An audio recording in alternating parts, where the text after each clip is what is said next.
Very good morning to you, and we are trusting you are having a bright day. Many thanks for having time to be with us on this beautiful Wednesday, the 17th of April 2024. When it is Wednesday, of course, you know, when it is around this particular time, the program that you can expect on your favorite channel, MBCI TV, is Leadership Wednesday, where we discuss matters leadership. Of course, we always emphasize and stress the need, the importance, and even the main significance of ensuring that we have a great and better leadership in our country. As we always say, everything rises and falls on leadership, and when we have good leadership, it translates to having a great society, having a great country, and of course, even in our context, even our 47 counties are going to be great. And therefore, we are always here every Wednesday to discuss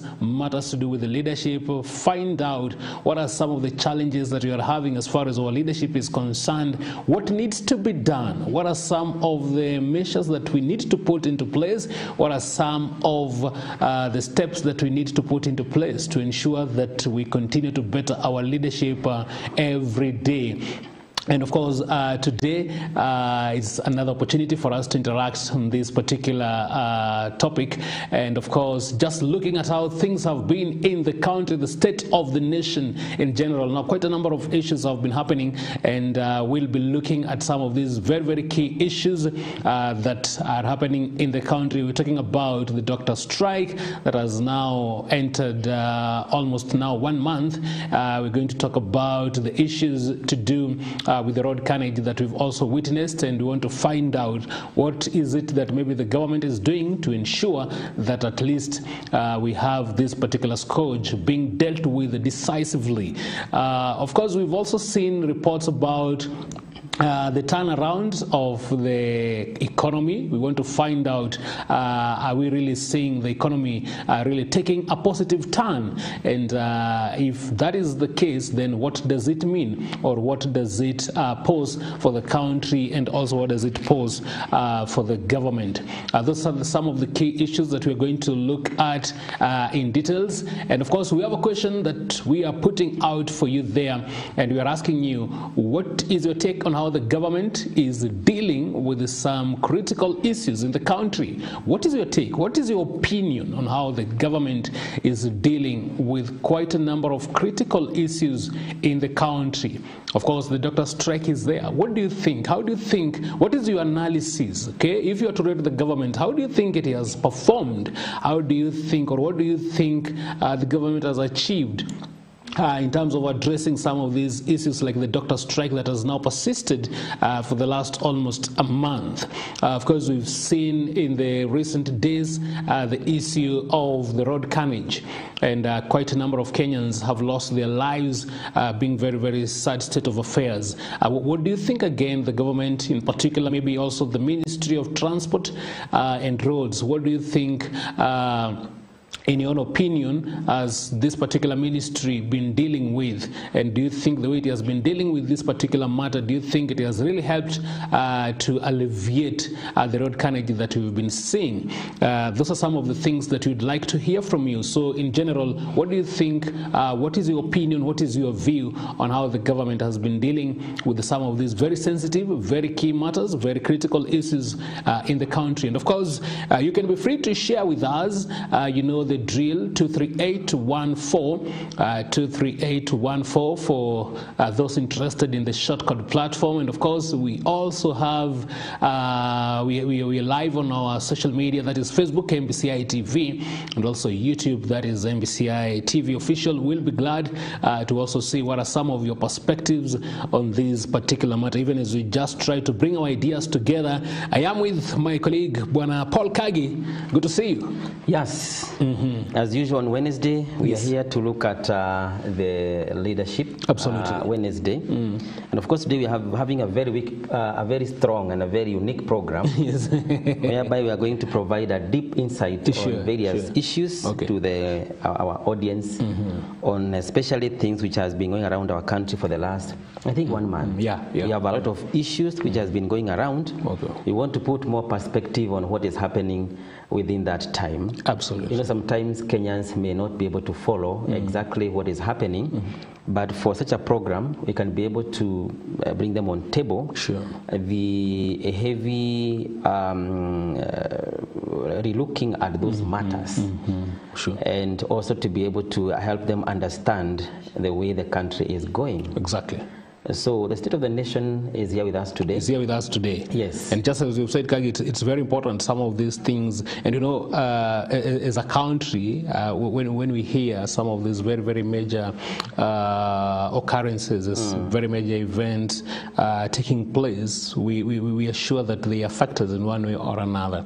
So we're talking like the doctor strike, that one affects almost everyone. Because even if maybe you yourself, you've not maybe had or you've not been disadvantaged to miss the services, but at least one or two other people that you might know may have been affected. Correct. And therefore it basically very, very important. Talking about the road carnage that we've also witnessed, this is something that cuts across again. I think 90% of Kenyans, or actually virtually almost 100%, they travel. Yeah, whether by public, whether by private. True. You travel in one way or another. You travel in one way or another. So I think this is also something else that is affecting all of us, and therefore we really need to know what is it that has been happening, where is it that we are, and how do we maybe turn around this particular situation. Yes, and of course I know later on in the program we are going to look into details and have a very candid talk on the situation of our roads. Sure. Because sometimes we are speaking lightly on the matter of our road carnage, but maybe we have never had a very strong discussion on how do we sort out this problem, because it's now becoming a perennial problem in our country. Yeah, those are some of the things that we're going to look. Actually, by the way, our viewers, those are some of the main areas that we're going to look into in this particular program. And of course, you can expect a very, very interactive area and a very, very interactive session, and you're welcome also to share with us. But of course, other than those key areas, Kagi, that we've actually mentioned, which we're going to delve into a little bit later, but of course we've also seen quite a number of other issues that are of major interest. And of course there is one matter which has been an elephant in the room in our country, be it in the national government and also in the county government, the issue of pay bill, not pay bill but a wage bill. The ballooning wage bill of our country in the national government and both in the county government. And it's like the government is coming up with a formula to be able to manage the wage bill through the SRC. But also, there has been a problem with, especially in our counties, whereby we are having many ghost workers. Maybe in the national government they are there, but not as much as it is in the county government. And through the government ministries and SRC, they are coming up with a way to be able to consolidate all the payslips for all civil servants, whether in county or in national government. They want to collapse the payslip into one system. You see, when you go to the counties, for example, the county of maybe Nairobi, they have their own system of paying their workers. If you go to a county like Wajir, they have their own ways of paying their workers. But the fact remains, whether in county government or whether in national government, you fall under a civil servant. And where there has been loopholes, where counties and governors maybe employ people informally, it is now a matter of time this issue is going to come to an end. And I think it's going to be a very good development when we want to manage the wage bill and the ghost workers in our counties. So there has been a meeting in Nairobi which want to come up with a formula, which is being called the Human Resource Information System Kenya, or the HRISK, which is a newly re-engineered web-based system developed to automate all human resource, the HR management functions in the public service. Now, objective yake is just is to have all payroll systems in a public service. Itolewe hapo to put it in a HRISK. So if there's someone who is a ghost worker somewhere, you must get worried. Yes. It's not only the ghost workers who are being targeted. It has been noted there are some people who are fetching 2 salaries from the government, and they are not known, or even 3. There are several, and they are not known.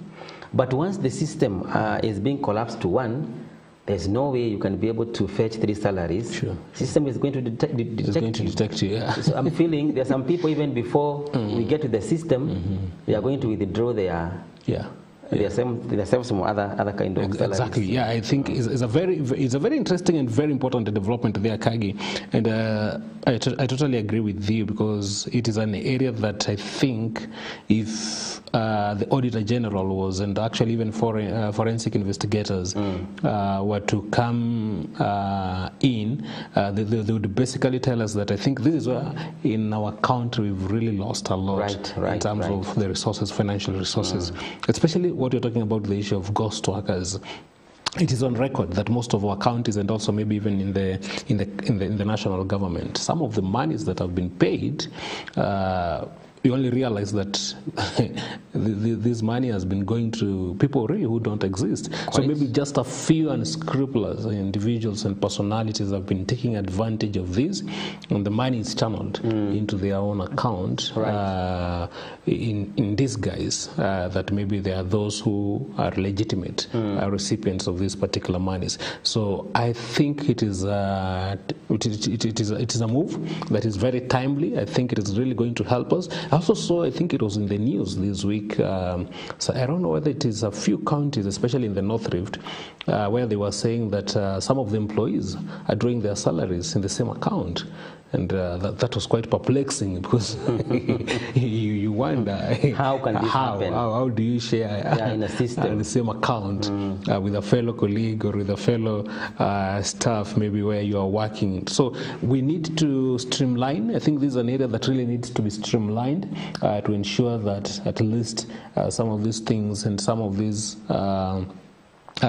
loopholes that have actually been very common can actually be contained. It's quite a great move there. Yeah, correct. And then we know at this time around, the government is very keen on reducing wastage in the ministries and its departments.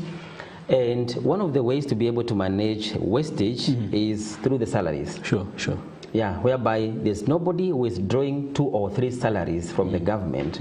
That's part of wastage. Yeah. Because how can you get 2 or 3 salaries, whereas there are some people who are not employed, they're at home. Sure. So this formula also is going to manage the wastage, which the government is very keen to observe and also to be able to control the wastage. Yesterday, the SRC said very clearly, and through the office of the head of civil service, there are no plans to increase salaries for civil servants. For now. For now. Yeah. Yes, I had that particular bit, and I know quite a number of civil servants are really going to express their disappointment. Yes. Disappointment with that. But I really want to maybe agree with the SRC. I think they're coming from a point of maybe analyzing the state of the economy, the state maybe of the kind of resources that maybe we have. Only that to some Kenyans, when such statements come, there will always be the argument and there will always be the mistrust because of maybe some of the nature of legislation that we see also in some of the government offices. Because there are those now maybe would argue that how would you tell us that maybe you'll not increase our salaries or will not cater for this, while we can also maybe be able to see when it is something maybe to do with some of our elected leaders, anything that maybe touches on them, you wonder, there will not be a lot of maybe challenges. It will always maybe be gotten maybe in a simple way. So if it is happening like that, and if maybe they come up with suggestions like these, I think it's only fair if it can cut across, not necessarily just to be seen as if it is when the mwananchi is asking, that is when you are told it is not there. But when maybe it is supposed to suit some of the elected leaders, then That goes through. yeah, you just wonder it goes through. Yeah, away from maybe talking about the increase of salaries, there were some reports also this week regarding to the Ministry of Education, which stated clearly that they are planning to employ a quite number of teachers in our public institutions. So my question is whether it's going to be affected by the new directive of not increasing salaries, because adding more staff in the ministry or organization also means an addition of the wage bill. Okay. But I think also it is a different approach, because we need more maybe civil servants in some ministries than the others. For example, in the Ministry of Education, the ratio of a pupil to per teacher or a student to per teacher is not balanced. So we need to reduce, because still today, Mangicho, this is the first time I'm hearing, like we are having in high school, for example, you're hearing that there's a class of 60 or 50 students. Even though we don't want to add salaries, but we need also to rethink of some other areas whereby we need more staff in our institutions to be able to quicken the services. Okay. I know you'll be talking about the doctor strike, but also in the Ministry of Education, we need more doctors, we need more nurses. Even though we may be trying to manage our wage bill, but still we need these services, because every year we are having many newborn babies. We need our services. If you go to the prenatal clinics, antenatal clinics, it's still very vibrant, and they need more service provided than even before. I actually agree with you, and remember, Kagi, especially when it comes to the issue of education sector, I totally agree with you, because we are now having this, we've gotten into the new curriculum, the CBC, which of course by the look of things, it's really giving a lot of hopes. Of course, the only challenge is that it requires a lot of attention. Yes, it's coming with a lot of demands in terms of maybe the resources that are required to ensure its success. For those who are parents, they will know that nowadays when a kid comes home and the kind of work they come with and which is required. So definitely, I totally agree with you. There will be need for more resources in terms of maybe the personnel, the teachers. I think so far in our public schools, we are still shortage of quite a lot of teachers, and a child maybe can only do well if they get that personal attention from the instructor and from the teacher. So I think there is need to balance that, and to be in a position to be able to see what is it that maybe needs to be done, so that at least we can have more of them being employed. Yeah, on the same, regarding to the education sector, one of the headlines in today's publications, we are saying why MPs oppose e-citizen way. And there has been a directive by the government. Some has been implemented partially, others has not been implemented. There was a pilot program on how to check if the payment of school fees through e-citizen is going to be effective. And one of the areas the government introduced the pilot program was through the national schools, to see whether this e-citizen program can be able to work. And surprisingly, I'm shocked to learn that some of the members of parliament, in fact quite a number of members of parliament, are against this kind of a system, and they are giving their reservations.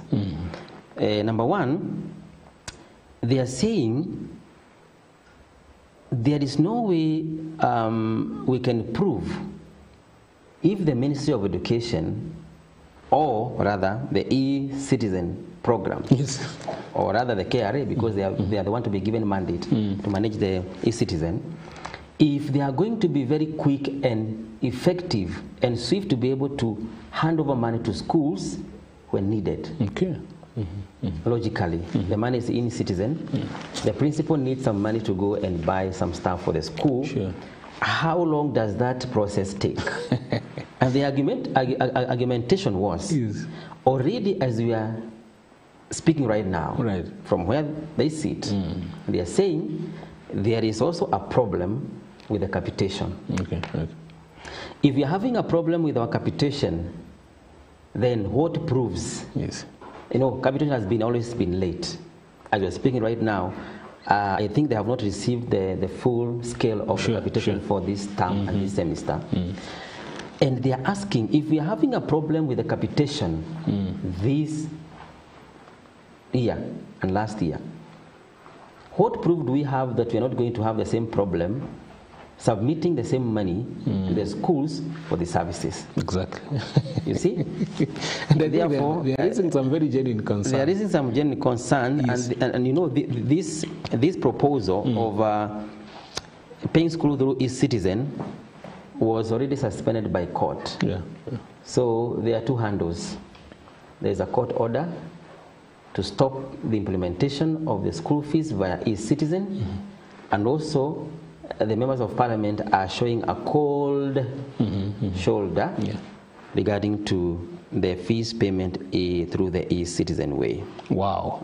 I don't know, when you're talking about this, would it also maybe affect the way bursaries are also being channeled into the schools? Anyway, I'm just saying this because I'm trying to imagine, or I just want to hope that the MPs are also raising this through or I just want to believe that they are genuine, because I remember the issue of bursary and maybe also how the MPs have also been grappled with some of the vices that we've actually also been witnessing. Has also become a major issue. But I think there is some legitimate concerns there, especially when it comes to the manner and also the time frame in which some of these monies are actually channeled into our schools. And as you've said, I think some of the head teachers in our public schools have actually been going through quite a lot of challenging times due to meager resources and due to the delay in which the monies the monies are actually channeled into their schools. So maybe that could be one of the reasons as to why maybe they are opposing that. And of course, we believe that it is really going to be looked into so that they're not made to suffer. The issue like now, the capitation that was maybe expected last term, actually now moving to the other term, it puts them in a very delicate situation in terms of managing. And you know, they have to be with the students there, they have to be with the pupils there in schools, and of course there are those requirements that these students needs, people's needs, which should actually be met. And you know, bursary is a school fees, though it is being paid through the NGCDF. So I assume if it is a school fees, then it should also go to the system. To the system, sure. But I think that the problem is that they pay bursaries through checks. Yeah, they pay bursaries through checks. Maybe they have a system to look at that. Yeah, and that is why some people have been actually been doubting, some people have actually been alleging that there is some malpractices in terms of the way the bursaries are managed, in terms of maybe those who are also benefiting and so on and so forth. And there has been a lot of concern, Mangicho, in terms of bursaries for some time. I think you could remember, you could see how people are suffering when they are lining up to go and take bursaries in the offices, in the CDF offices of the country. And there has never been a good talk about the bursaries. And throughout, I think, the beginning of this year, there are so many forums which has been discussing the issue of bursaries. And one of the things that has been raised is, you know, bursary is given by who? By the government, through NGCDF. This is a government program. So there are some people who are raising concern. What is the need of subdividing the academics' money from the national treasury? It is the one which takes money to NGCDF. We have the Ministry of Education, which has its own budget. Like now, they have already given their preliminary budget for the June. You see, the Ministry of Education has its own budget regarding to academics or education sector. Capitations, paying salaries for the TSC. Again, the same treasury takes another batch of money to the CDF for bursaries. My own observation is our bursaries today, 90% of the NGCDF budgets are for bursaries. Even if you have looked at the media, sure. you observe that most of the members of parliament, they concentrate so much on giving bursaries to students and lesser issues of development. The argument is this money is to help the disadvantaged in the society. Exactly. I think you have been observing this. Yeah. Do you want to prove that this money has been going only to the disadvantaged? I think we really have problems there, and I think most Kenyans have actually raised this particular matter. Yeah. Most Kenyans have actually even complained. We've been having quite a number of issues that are not streamlined in the way the management of CDF has been, and I totally agree with you, because we've been seeing, even when maybe the news of the students who have done well, when the news are out, and you just wonder, how is it that these particular people was able to do well, but they still not maybe have gotten an opportunity. So there has been some issues. So most of the academic analysts and the policy makers, they're arguing, instead of dividing all this money to all those constituencies for bursary, we better consolidate all these monies together. Sure. And then provide a free primary education to all. Exactly. This is a good money. It's enough money to be able to gather for this. So to be able also to enclave politics that is in the bursaries. Yeah, that is in the bursaries. Isn't it? Yes. Because in fact, bursaries are used for political purposes. Okay, they help those are disadvantaged, but behind the scene is more politicized than what we expect. Yeah. And actually, as you see, just as you've mentioned, most of the it's important, because there is always that particular feeling that this maybe is a privilege. That maybe some of those people who are getting, or those who are benefiting from bursaries are actually getting from some of these politicians. Yet it's actually their right for them to get. Yes. No wonder we've also been in a position to see some of the politicians actually maybe feeling that and bragging around that they're the ones maybe who have really participated a lot in helping some of these particular parents and some of these particular students to get these particular opportunities. So it is important. I want to believe that if something like that can also be looked into, it will really help. I think we can take a short break, then we'll come back with still much more on this particular edition of the Leadership Wednesday. You are watching right here on your favorite channel, MBCI TV, State of the Nation. We're looking at very, very significant, very critical occurrences, happenings in the country, and the question that we are putting out for you there is, what do you think? What is your take on the way the government has been dealing with critical issues in the country? We're talking about the doctor strike, we're talking about road carnage, we're talking about the fake fertilizer, and maybe even the state of the economy. What is your take? Do you think the government has rated well? Do you think maybe it has rated poorly?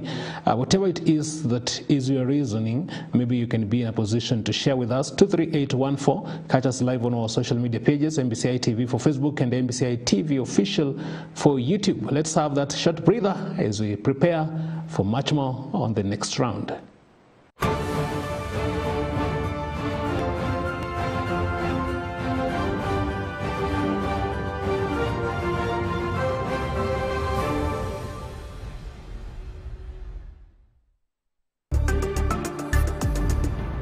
MBCI Television, transforming lives. Bohi Church, in conjunction with Naivasha Pastors Forum, invites all to a Healing My People conference, hosted by Reverend Githere and Pastor Susan, and co-hosted by Reverend John Gatia, Chairman of Naivasha Pastors Forum. The conference will start on 14th April to 21st April 2024, and the venue will be at Naivasha County Council Estate next to Hobra.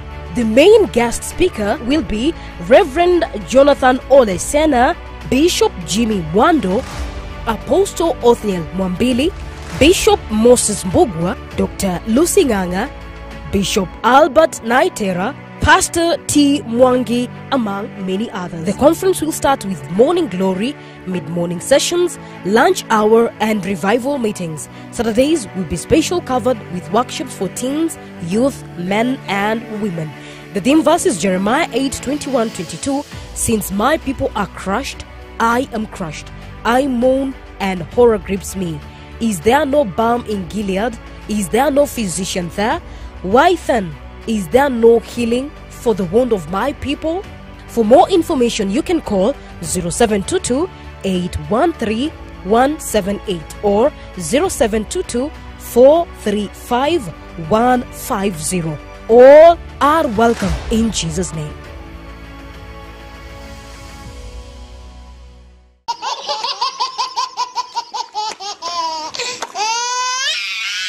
Wakati Father of Faith aliitwa na Mungu, alikuwa wapi? Hey, come look at this. Kwa jikoni. Akifanya nini? Alikuwa anapika uji.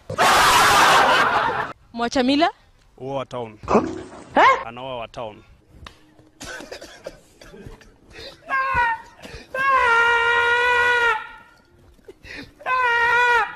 Baba Joseph kwa Biblia alikuwa anaitwa nani? Joseph. Yeah. Alikuwa Isaac. Hiyo ni uongo ya mchana bwana. Uko na rafiki yako hajui Kizungu ama Kiingereza na unataka kumwambia acha kukanyagia hiyo story. Utamwambia aje kwa Kizungu? Here we go again. Don't step at that story. Don't step at that story.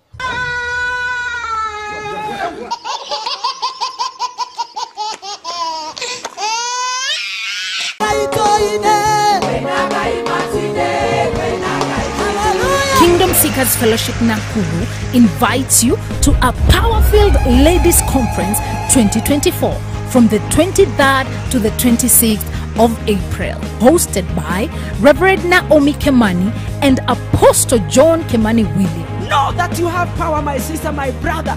Hata kama kuna hali zinanena kinyume, uko na nguvu, uko na mamlaka. This is a divine opportunity to immerse yourself in sessions filled with wisdom, encouragements, and revelations. Guest speakers include Reverend Sami Mahoya, Self-neglect imeua watu wengi kuliko Saitani. Reverend Jacqueline Mwando, Katika true foundation ya salvation there is transformation. Reverend Miriam Gethenji, Kitu chochote kizuri kinatokanga kwa Mungu. Prophetess Winnie Andrew, But a time comes you shout. and Pastor Julia Karanja. Don't give up. The theme for this year's conference is Birthing God's Purpose. Drawn from Isaiah 66 verse 8. Music ministers will be Pastor Anthuo,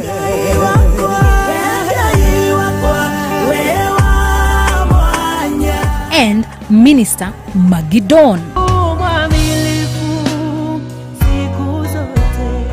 The venue for this conference is the Harvest Cathedral, Nakuru. As we come together in fellowship, please remember to bring your bedsheets and personal effects. We'll provide the blanket. To reserve your spot, register at www.mbcimissions.com/ladies. Embrace the world of compassion and care at Goshen Medical and Technical College's School of Nursing and Health Sciences. Our school offers a variety of programs tailored to your heartfelt calling. Whether you aspire to be a Kenyan registered community health nurse, specialize in perioperative theatre technology, promote well-being with community and nutrition, provide guidance with clinical counseling, manage health records and IT, or strengthen your foundation in essential subjects, our programs are here to guide your path. Our programs are accredited by NEC and CDAC and Nursing Council of Kenya.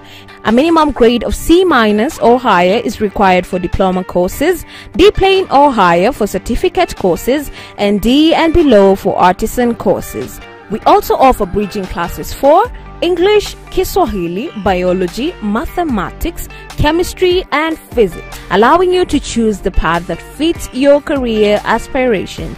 Visit our campus today or call us at 0750 264 044 or 0723 047 468.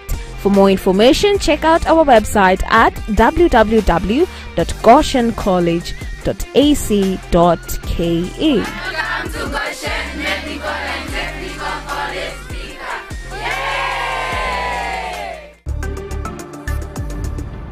MBCI Television, transforming lives.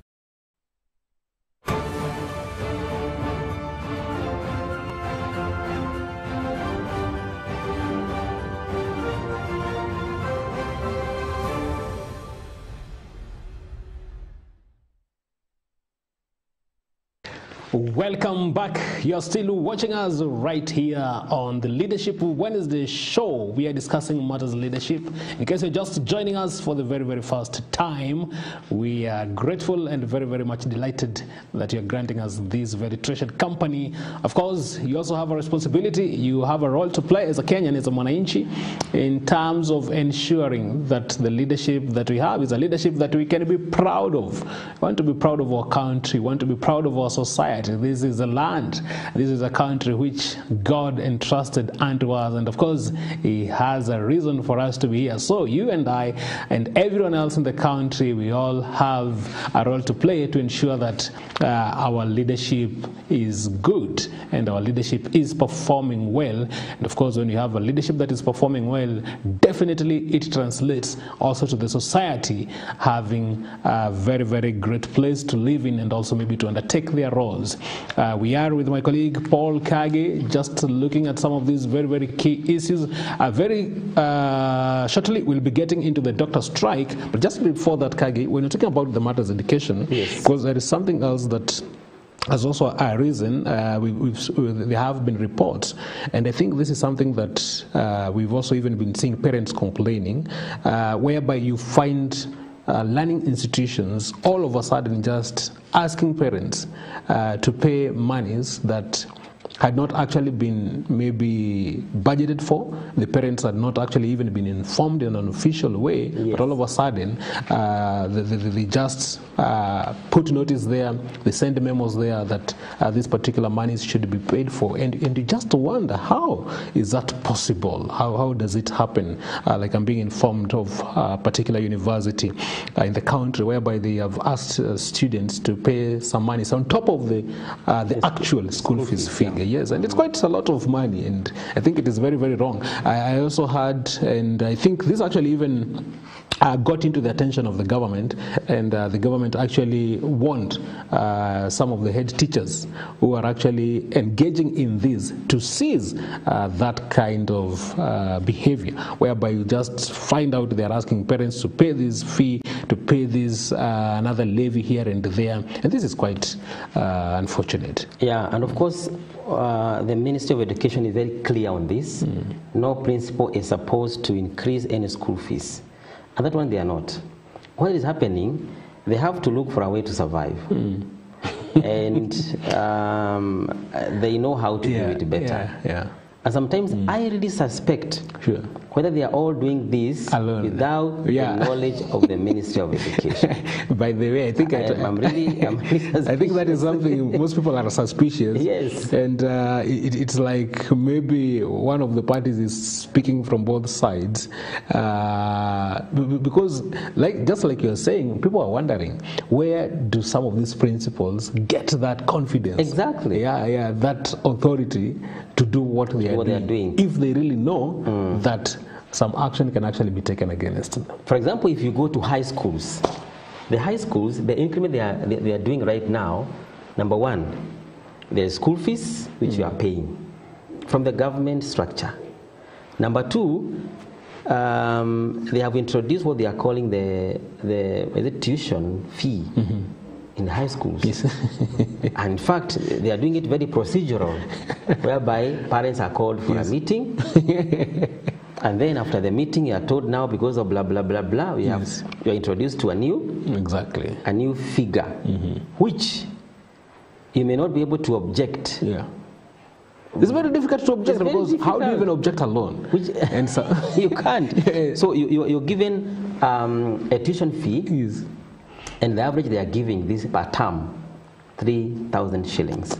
3,000 shillings per parent, per student. Per parent. Yes. The other institutions which are giving what they are calling the development fee, they are saying in our school we don't have enough classes because the surge of the students. You hear like Form 1, they are like 1,000. Those are like 6 streams. Sure. And the classes are very few. Dormitories is not enough. So you're being convinced on how to help the school because schools are not getting development money. They are not. Even for the junior high school, they stopped building those schools a long time ago. You remember? Yes. So this money is being introduced in other categories. Exactly. So for example, tuition 3,000, development 3,000 or 4. That is 4,000. You see? Or maybe they are not introducing the school fees per se as a tuition. Sure. No. They'll just find something else that maybe they can put there. Away from the tuition. Away from the tuition. They put it down there. Yes. And it is not combined with the school fees payment. They have different accounts. They have different accounts. Yeah. So at the end of the day, it was taken to court. You find that even if you as a parent were to feel as if your burden has been relieved, because you are looking at the amount of fees, but the other small levies that you'll also be asked to give, when you now do the calculation and you do the mathematics, it's quite a lot of money. For example, we are in the first term of the Form 1s. And the average school fees for Form 1s is around 20,000 shillings, 26,000 shillings, those who are joining Form 1. But many schools, as they are going for the second term, they were supposed to pay around 13,000 shillings as per the government structure. That term around 10 or 7, 8 there. But away from the 13,000 shillings that are supposed to go in the second term, most schools, they are going with up to 7,000 more. But it's not a school fees as such. It is other structured. It is going in other terms. So that is very true. It's very open. Yeah. It's only that you don't have a forum. So you don't have a forum. It's like now this is happening in primary schools. It's happening in the high schools. Yes. It's not even happening in the public universities. Yeah. So if it is in the public university, then you know things are different. Sure. Yeah. Exactly. So it's something that really needs to be looked into. So, of course, as we've promised, Kagi, and of course, I know this is some matter that is very, very weighty, talking about the doctors' strike, and I know this is an area and this is a subject that has actually hit the headlines for now, almost 1 month. It's quite unfortunate that we are into, I think, the 4th week. I think the 4th week. So, and this is the longest doctor strike. Yeah, by the way, this is the longest. It is the longest. It is the longest. It's the longest. And as a part doctors, very effective to them. Yeah, actually, when you see them on the streets, when you see them making some of the press statements that they've been making, it's like I don't know, but they seem not to want actually to budge. Yeah, it's like they are not going to surrender. And I think the Ministry of Health underestimated the KMPDU. Sure. There was a serious underestimation. By the time they realized these guys are damn serious, it's too late. It's too late. And then, of course, the issue of the threats. You remember, at some point during this particular strike, we've had quite a number of government officials. I think even the Cabinet Secretary for Health, and even I think some of the governors, coming up with some of the threats and the intimidation that those who are on strike are actually going to be they're going to be dismissed from the opportunities and from their job opportunities. So I think, Kagi, even as we discuss this particular issue, I think we can actually say I think there has been some gaps in terms of how maybe the government has actually been addressing this. We don't want to really maybe fault the government or maybe to disagree with the government. It could be true that maybe the government does not have what the doctors are asking for or what the doctors are actually demanding. But how is it that you pass the same information? How is it that you pass the same communication is very important. I think that is where maybe we've been having a problem. So when I look at these and the way it is painting. Now, when you're talking about, of course, we're not saying that there is any career that is not significant. But Kagi, when you're talking about, when you're touching the health, we are touching the people's lives. Yeah, one-on-one. Yeah. Direct. Because we are talking about a situation, if one were to lose their lives because of a situation like this is something that you cannot recover. Yeah, so how it is that maybe the relevant stakeholders have not been in a position to handle this thing with the weight that it deserves, maybe is what is quite maybe mind-boggling. And one thing that we must understand, maybe other people don't see it, there is a Kenyan who cannot, by any means, go to a private entity. And these are to seek treatment. I think they're the millions. Yes, yeah, they can't. They are millions. And they can't even dare. Actually, the private hospitals, Kagi, they are very expensive. They are very expensive. Very expensive. If you ask me, in a ratio of 10, maybe 8 people, maybe 2 people can afford. So you find many Kenyans seek medical attention in public hospitals. You see? And that's why you see there are many people who are suffering because they don't have money to go to the private hospitals. It's very expensive. And they only can be able to be served by the NHIF because it is effective to those who are using it.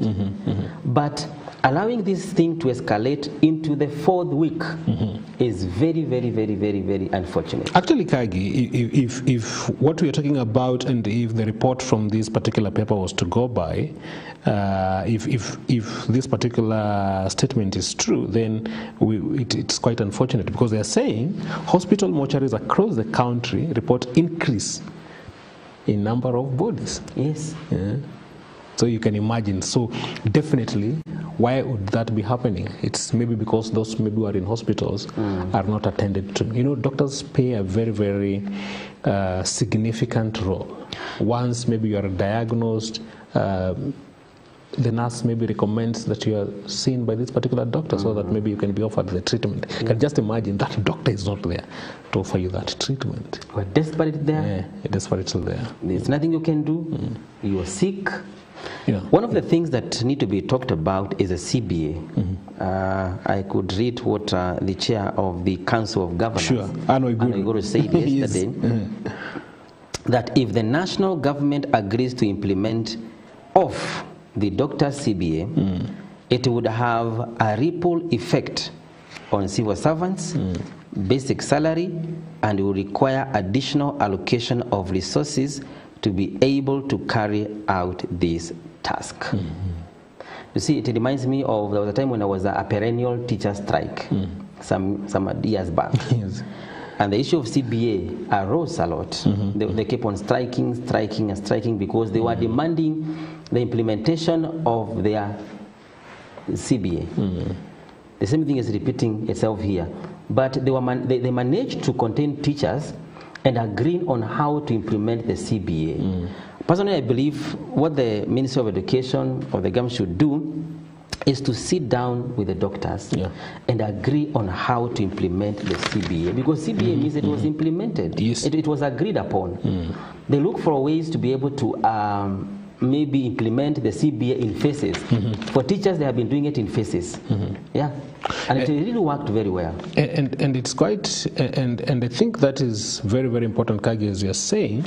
And you know, even as Anno Iguru points to this, and of course, we've had quite a number of politicians saying that the CBA was actually arrived at under duress. Because it was just almost towards the election. And therefore, the politicians use this particular opportunity, or use this particular scenario just to ensure that they have the support of the doctors. But I think this is a failure on leadership. Because in as much as maybe you want people to vote for you, in as much as you want to get the support, surely you cannot really take advantage of people and just think that you can make you know, some of these agreements, and that is how you find yourself as a country having a lot of trouble. Because how do you expect that these doctors would have thought that you people are just joking with us. Okay, once you call somebody to sit on the table to do some agreements,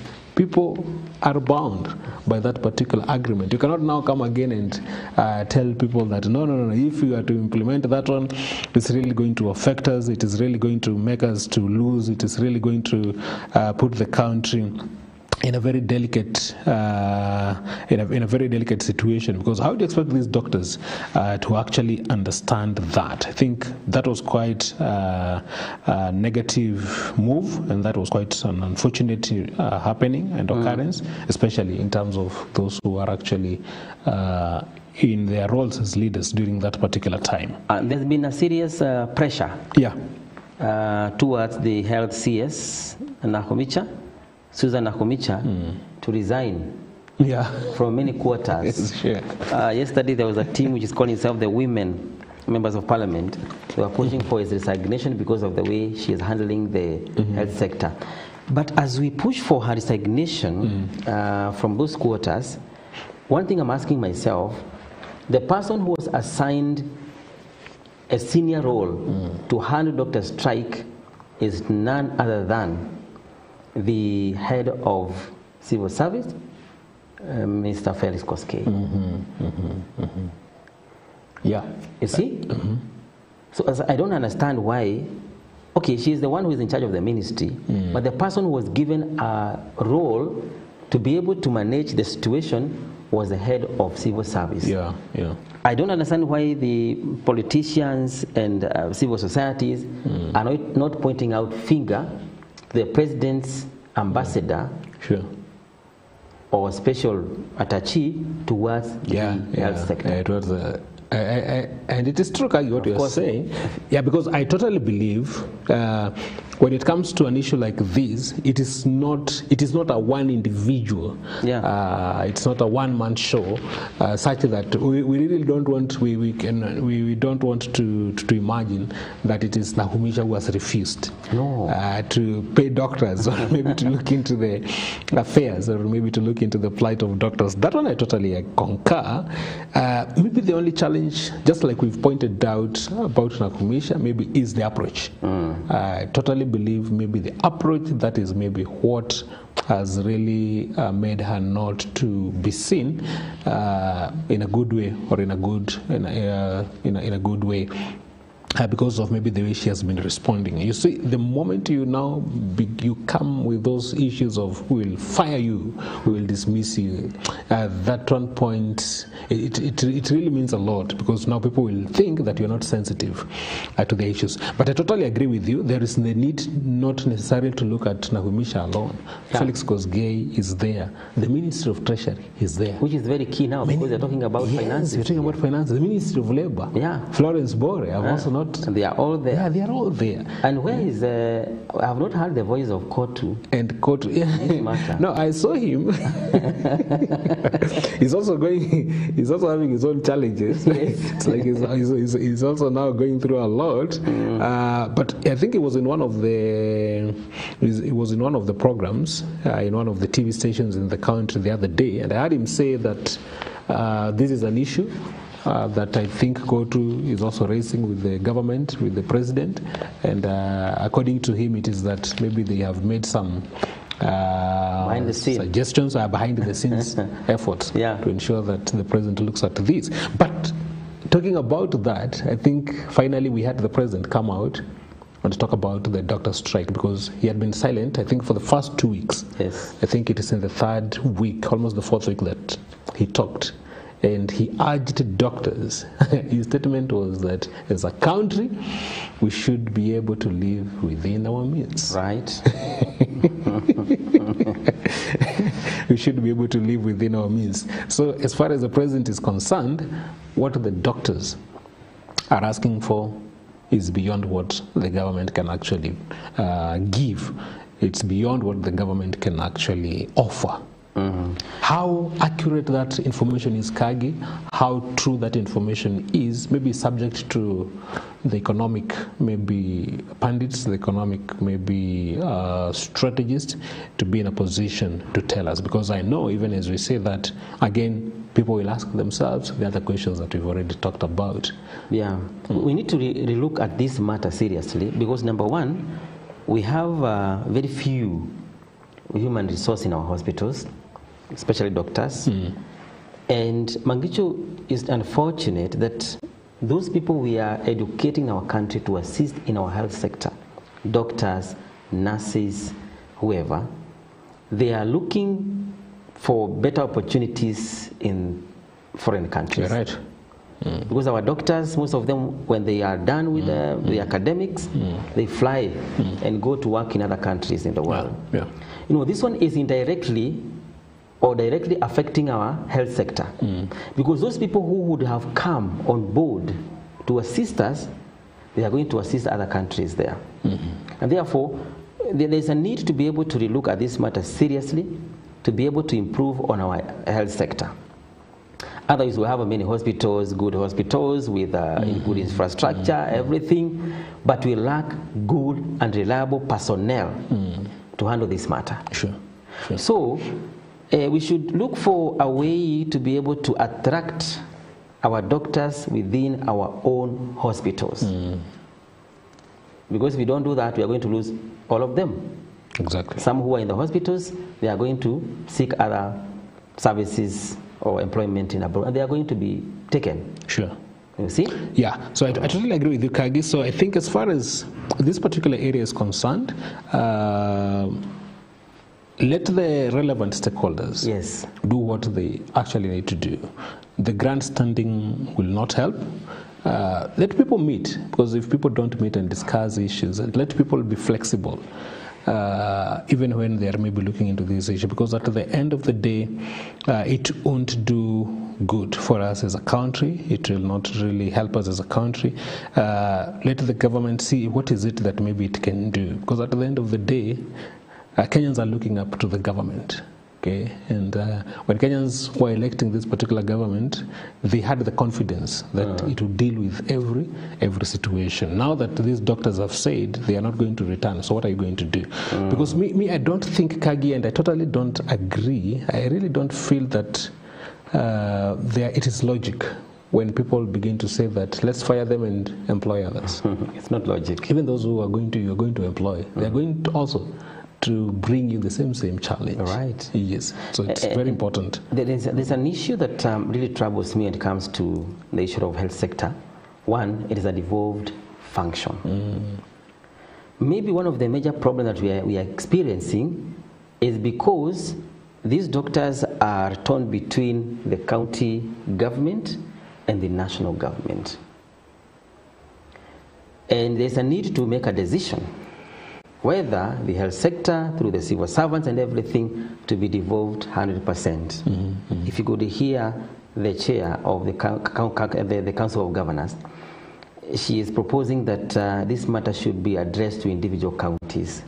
If that is the case, then we have to think then, if this matter is running out of hand, then we should start thinking of we should return it to individual counties to go and handle them individually in the counties. Yeah, and of course there has been that debate whether health should be decentralized to the national government.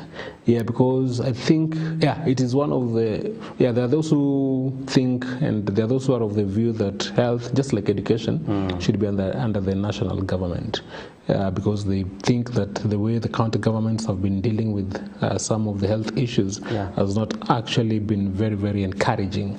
And therefore, they think if it was managed under the national government, they believe that things would have actually been different. So maybe that is also something that really needs to be done. So let's hope that at least by the end of this week, there will be some solution so that we can also see our doctors back. It's our biggest prayer. Yes, that's our biggest prayer. And other than that, we know that Kenyans of goodwill are also praying for the government. They're praying for this particular matter so that at least we can be able to see some changes as far as this is concerned. Right. Good. I think now we can check the road carnage. Yeah. Yes. For the last few days, I think this is also something that has actually made a lot of Kenyans to feel very disappointed. We've lost quite a number of Kenyans. It's a huge number. I think the statistics, if I'm not wrong, it is slightly over 1,000 in a span of 3 months. It's true. And the road carnage, I was reflecting on this matter yesterday, and I could remember that the road carnage is killing many people in this country. In fact, more than when we had post-election violence. You see? Which is a very serious scenario. But that matter of post-election violence was taken seriously. And we managed ourselves, and the situation was contained. Sure. But if you look at the road carnage, and you look at the data, we could also say that the road carnage is killing our people more than some ailments.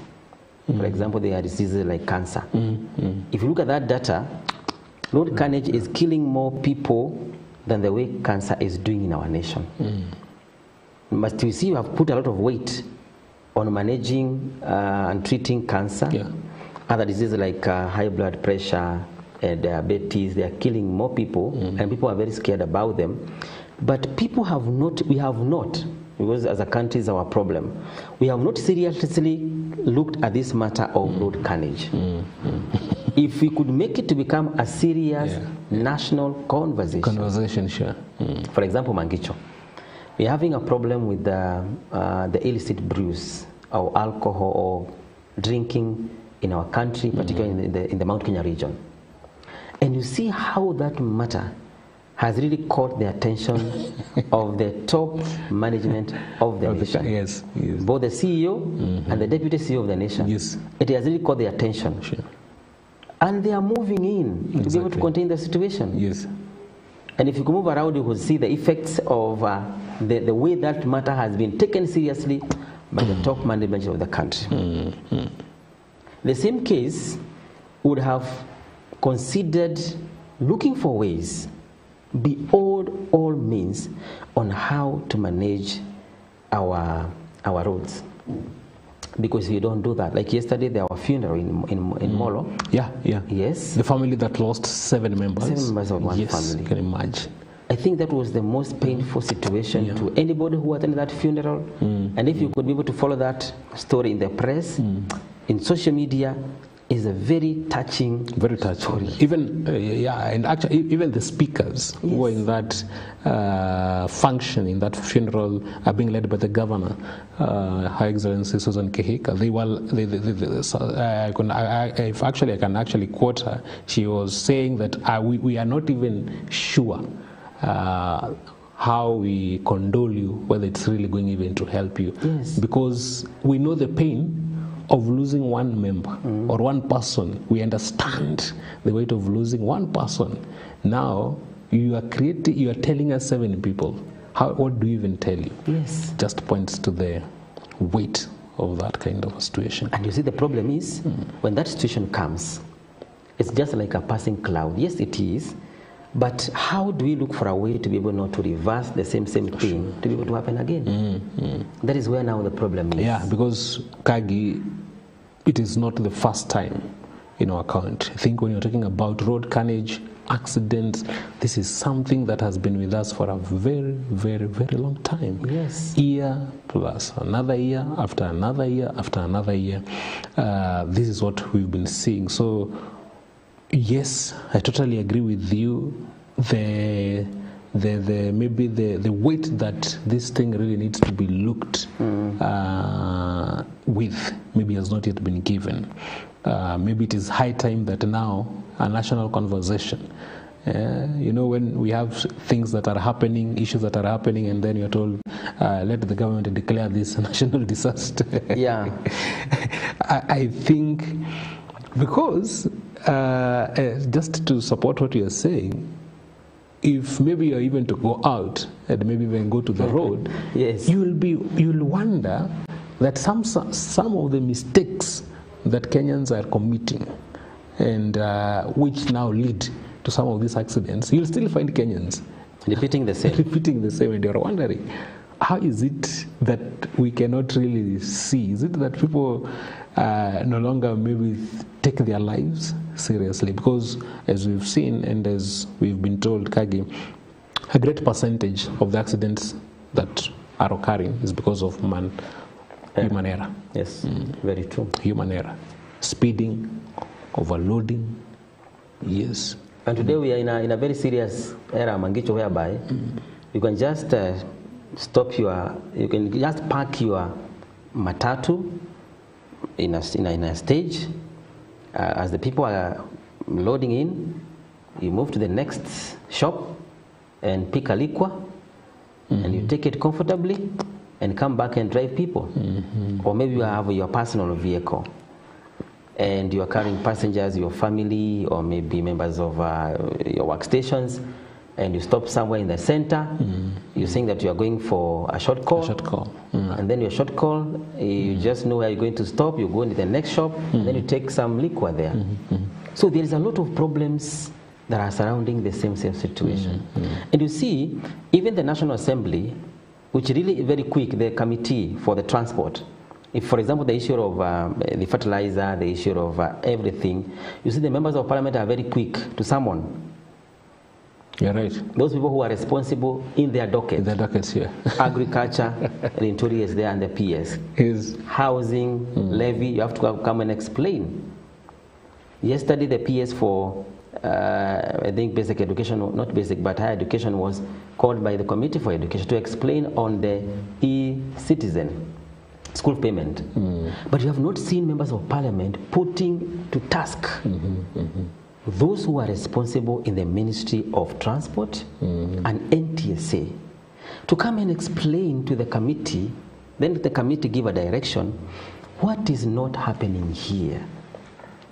I think yesterday, the day before yesterday, I saw the CS for transport in media explaining how he is planning to change the situation.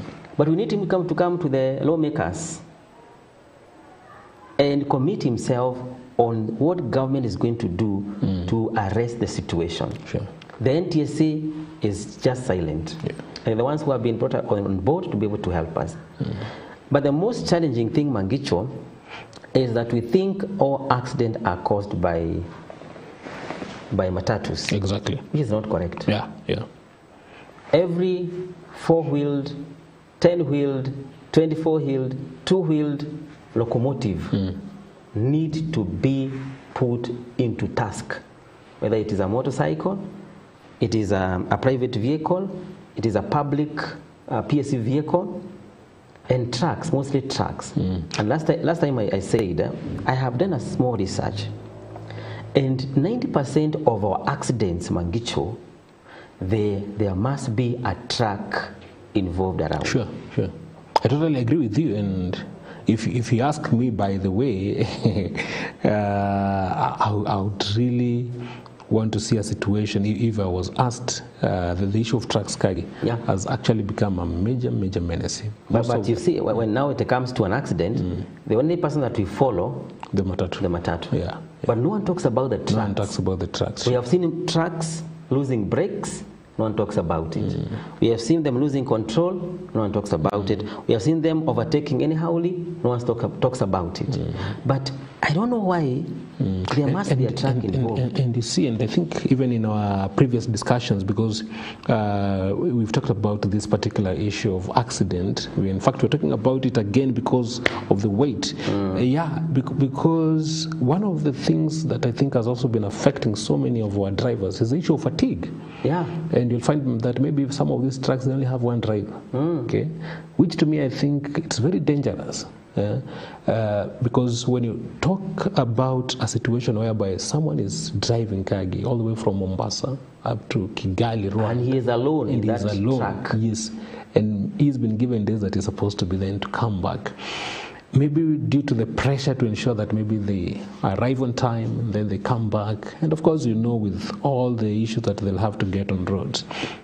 I think that is something that they really need to look into. And of course now ensuring that some of these machines, some of the locomotives that we are putting on our roads, they are of good quality. Because I think that is something that is also a very, very major problem. And of course now, Kagi, the main elephant in the room is the issue of corruption. Yes. Because as a result of this corruption, that is why we are having some of these unroadworthy vehicles. That is why some of these measures that are supposed to be looked into, one can get away with them. I'm going to go beyond the speed limit that I'm supposed to. Why?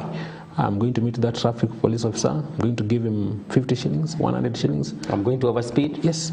They're going to allow me. They are going to free me. So I think, and I know, just like we've said, the minister, the cabinet secretary for transport, is coming up with a number of reforms. But I think, Kagi, this will take a lot of goodwill. To implement. To implement. And before Honorable Murkomen comes up with those measures and his ministry, I could ask, how about before even we get there, we implement already what is the law, the popular Mishuki rules. They are there in our law, isn't it? But even as we look for ways to implement the new rules, why don't you first work on what we have? You're talking about overspeeding. How many PSVs have governors? Legit governors? Very few. How many PSV are overspeeding? All right? So the best thing is first to implement the laws that we have to the letter, as we also add other laws. Okay? Because we have a bunch of laws. Yes. But they are not helping us at all. So when you add, it's just like you are adding to the ones that people are not implementing, and so you wonder whether they are actually going to implement even the other ones.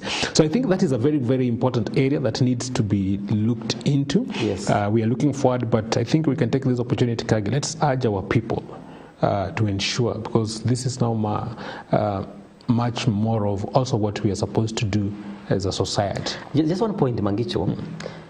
Before Kibaki came, we had a very poor road network. By the way. Very. And if you could recall, that time the accidents were caused by, number one, potholes. That because the vehicle was trying to maybe to meander the potholes, it hit another vehicle. It was the main problem. Potholes. And then there's a problem with many vehicles used to lose the wheels. You could remember. Those who are there.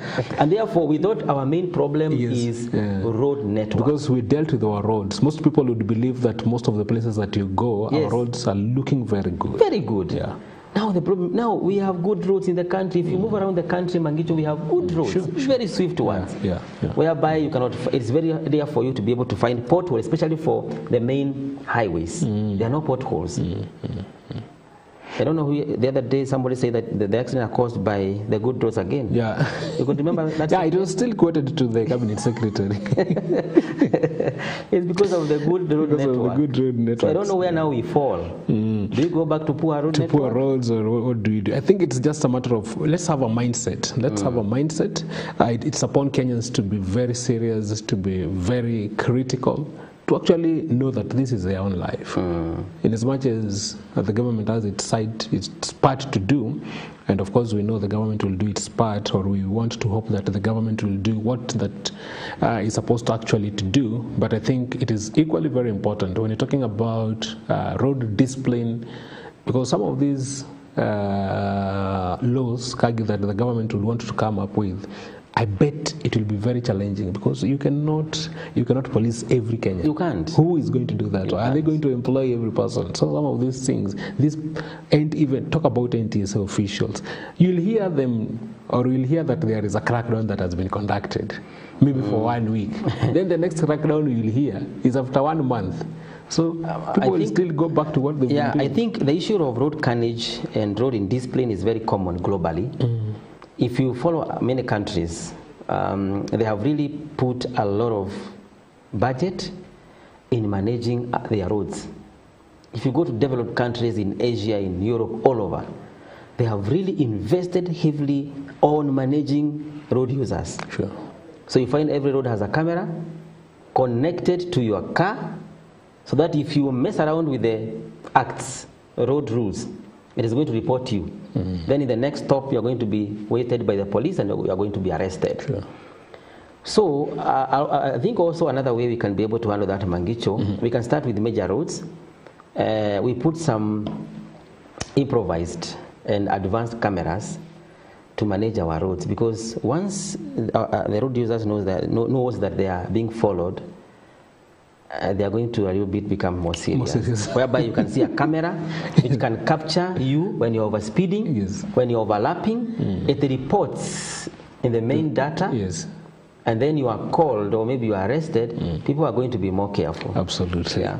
I think before we come to the end, there is that segment that we always prepare for you in this particular program, that is Know Your Constituency. Know Your Constituency, whereby we take you to one of the constituencies in the country and just to be in a position to see or get a few highlights, a few points, a few key issues as far as that particular constituency is concerned. And today, Kagi, we want to go to this particular county, Bomet County. And in Bomet County, we'll get this particular constituency known as Sotik constituency. Sotik constituency. Now, when we talk about Sotik constituency, it is an electoral constituency in Kenya, and it was established in 1997 elections. The current MP is Francis Kipyegon Arap Sigei. Francis Kipyegon Arap Sigei, that is the current member of parliament for Sotik constituency. Now, of course, we have previous members of parliament for this particular constituency, and in 1997, we had one Anthony Kipkoskei Arap Kimeto. In 2002, he clinched this seat again, Anthony Kipkoskei Arap Kimeto. Then come to the 2007 general election. I know this is a figure that Kagi, you can really recall or remember. That is Lona Chepkemoi Laboso. She clinched this particular seat on the ODM ticket. 2008, now there was a by-election that was occasioned by the accident, the aeroplane accident that actually led to the death of Lona Laboso. So Joyce Cherono Laboso is actually the sister to Lona Laboso. So she clinched that particular seat in the 2008 by-election. Then 2013, she was elected again, Joyce Cherono Laboso. Then come 2017, we had Dominic Kipkoech Arap Koskei. Incidentally, or interestingly, Dominic Kipkoech Arap Koskei is actually the son to Anthony Kipkoskei Arap Kimeto, who was there now. We can actually say Anthony is the senior, and Dominic is actually the junior. But he only did it for one term, because in 2002, we have Francis Kipyegon Arap Sigei, who clinched this particular seat. That is in 2022, Francis Kipyegon Arap Sigei, and this is the current member of parliament for Sotik constituency. Now, we have a few words in Sotik constituency. We have a word called Rongena. We have another word called Kipsunoi.